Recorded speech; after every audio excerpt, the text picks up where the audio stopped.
Sarah Walker hadn't planned on going. It was one of those cold, wet October evenings in Michigan where the sky felt heavier than usual, and her bones ached with a kind of tired that wasn't just from work. Being a 38-year-old single mom wasn't easy, especially not after her divorce 2 years ago. Between juggling her job at a local insurance firm and raising her 14-year-old daughter Lily, Sarah barely had time to breathe, let alone think about anything, or anyone, outside her responsibilities. Love? That was something she had quietly locked away in a box marked, maybe in another lifetime. So when the school sent a reminder about Lily's parent-teacher conferences, she almost ignored it. She told herself it wasn't necessary. Lily was doing well. The emails from her new English teacher had been thoughtful. Yes, maybe even a little too thoughtful, but still, she didn't expect anything more than a quick formal chat. If only she had known what the night would bring. Walking through the school's familiar halls felt strangely nostalgic. The scent of floor wax, paper, and distant cafeteria food brought memories she didn't ask for. When she stepped into Lily's English classroom, the first thing she noticed was the man at the desk, Mr. James Carter. He stood to greet her, and something in his presence made her stop.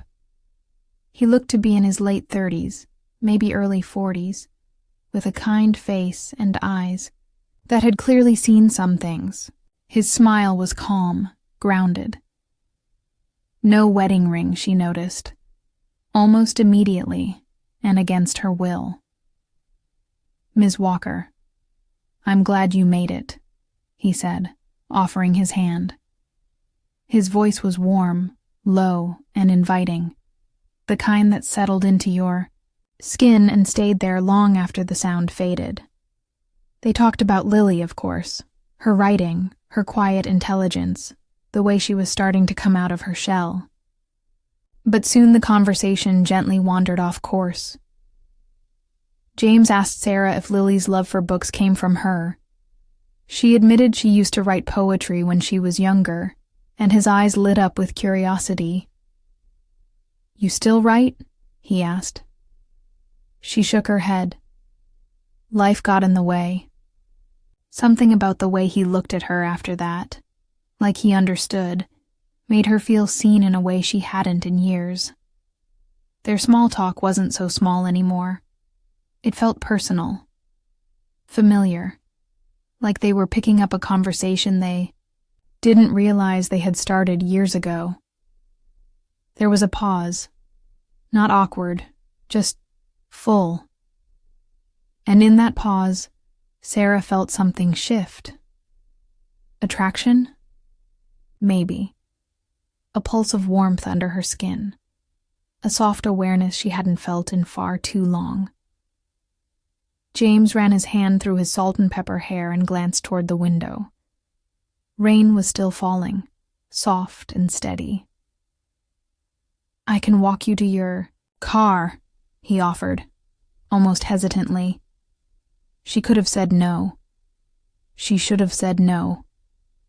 But something inside her whispered, "Say yes." They walked side by side in silence at first, their steps slow, unhurried. The sound of rain on pavement was the only music they needed. "Parent-teacher nights aren't always this interesting," James said with a small laugh. "Is that a compliment or a confession?" Sarah replied, her tone teasing but soft. He looked at her then, really looked, and something passed between them. Something unspoken. It was just a walk in the rain, just a conversation, just a moment. But sometimes, that's all it takes for a heart to wake up from a long, lonely sleep. And that night, for Sarah, something inside her began to stir. Something she thought she'd buried for good. As Sarah and James stood by her car in the quiet, rain-soaked school parking lot, something in the air between them felt different, thicker, almost charged. It wasn't just the storm or the unusual warmth in his eyes. It was the way her heart beat in her chest, slower and louder than usual. She hadn't planned any of this. But as they lingered near her car, neither one moving to say goodbye, Sarah found herself speaking words she normally wouldn't dare. "There's a little wine bar around the corner. I could use something warm," she said softly, her voice barely rising above the patter of rain. She didn't know why she said, so maybe it was the way he looked at her like he understood things she didn't say out loud. Maybe it was the ache of so many quiet nights catching up to her. James hesitated, as if weighing something unseen in his mind, then smiled. "You know what? I could use that too." The wine bar was quiet, low-lit, and intimate, the kind of place that wrapped you in a blanket of soft music and candlelight. They sat in a corner booth, 2 glasses of red between them, talking like old friends who had only just met. It started light. Books they loved, Lily's sense of humor, how the school hallway still smelled the same after all these years. But as the second glass was poured, the conversation deepened. James shared that he had once been married too. Briefly, years ago. No kids, but enough heartbreak to leave him cautious. "I stayed focused on teaching," he said. "It felt safer than starting over." Sarah nodded, understanding all too well what it meant to choose safety over vulnerability. There was no rush between them, no awkward pressure, just a gentle, growing warmth that filled the space like a slow-burning fire.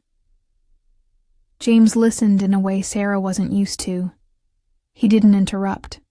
He didn't rush to give advice.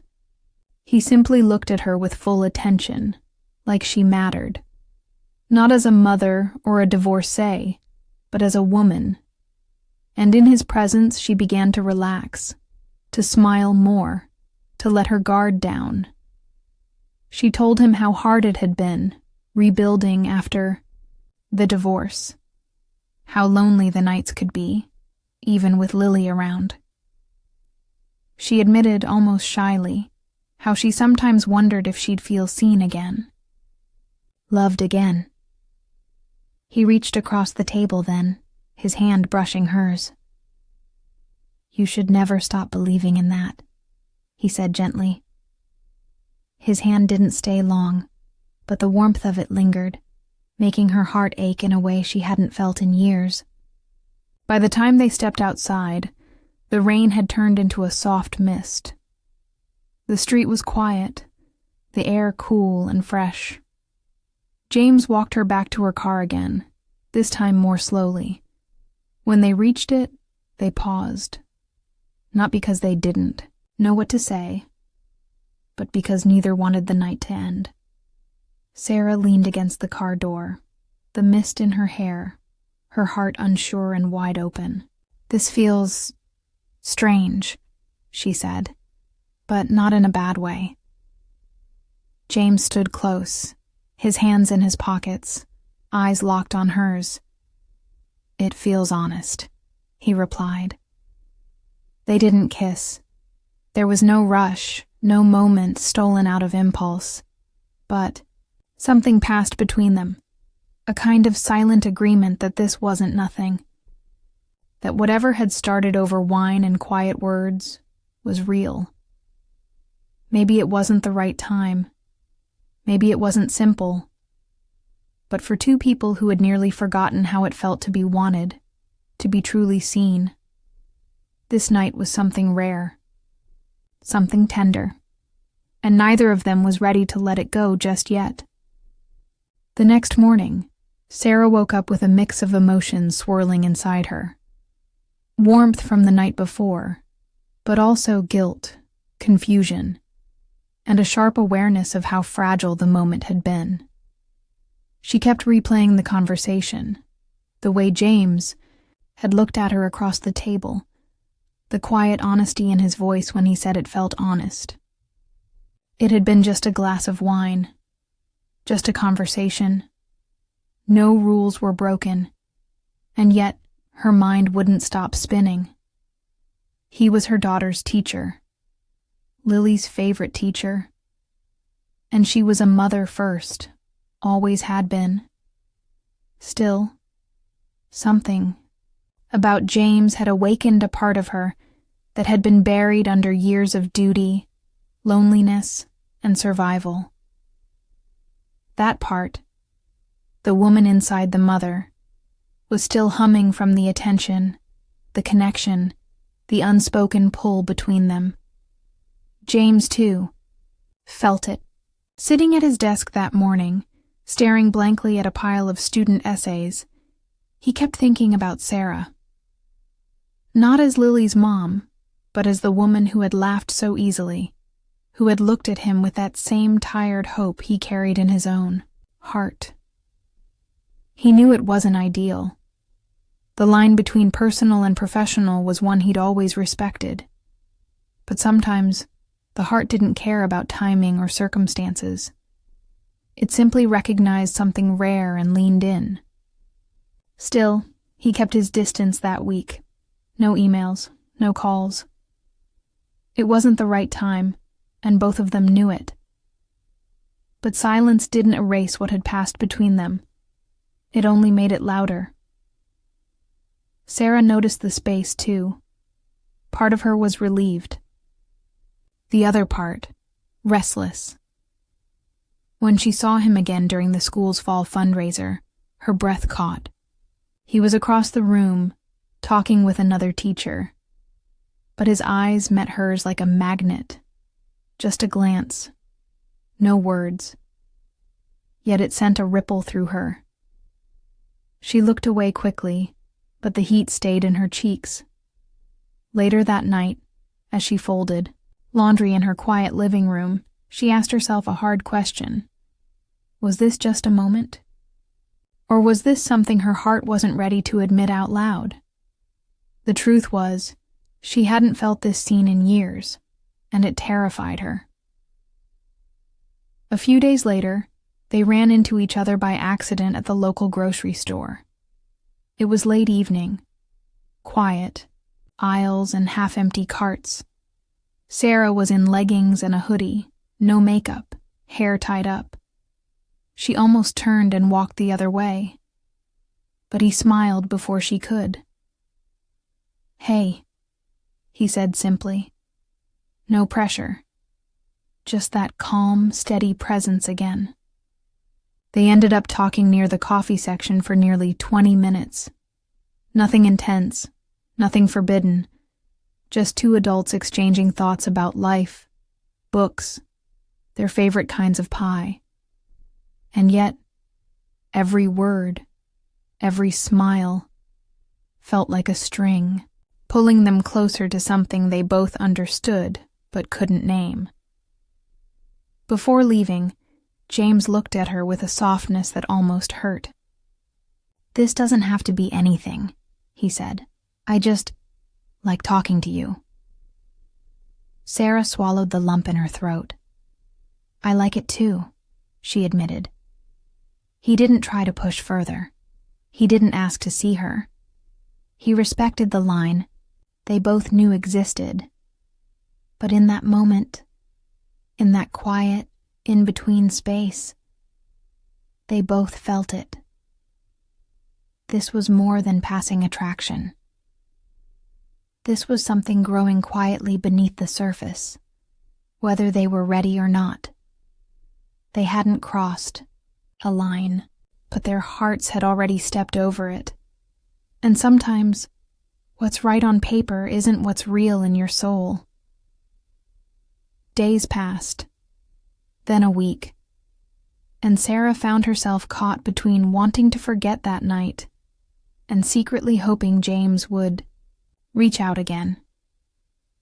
She went through the motions: work, dinner, helping Lily with homework. But everything felt just a little different, like her skin remembered something her mind was trying to ignore. That one unexpected night had cracked something, open inside her, something tender and aching and real. It wasn't just about attraction. It was about being seen, being listened to, being wanted in a way she hadn't felt in years. She tried to stay focused on Lily, on life, on staying appropriate. But every time she passed Lily's school or got an email from the English department, her heart beat faster.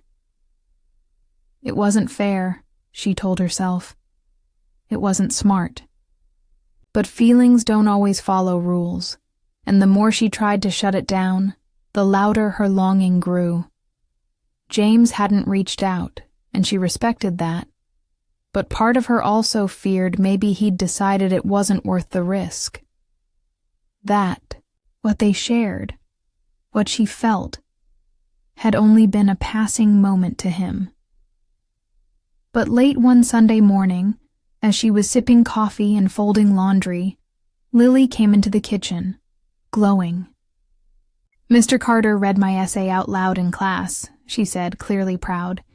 "He said it reminded him of someone really brave." Sarah's hand froze on the towel she was folding. "That's really nice," she said softly, doing her best to keep her voice steady. Lily smiled. "He's my favorite teacher. He just gets people, you know?" Sarah nodded, but her thoughts were already far away. That evening, as the sky turned dusky pink, Sarah stepped outside to bring in a package and found a note sitting neatly on her porch, folded once and weighed down by a small pumpkin from Lily's Halloween decorations. Her breath caught as she picked it up. The handwriting was familiar. Carefully, she opened it. "Some nights stay with you longer than they should. Maybe they don't follow the rules, but they wake something up. If you ever want to talk again, no. Expectations, no pressure, just truth. I'll be here. James."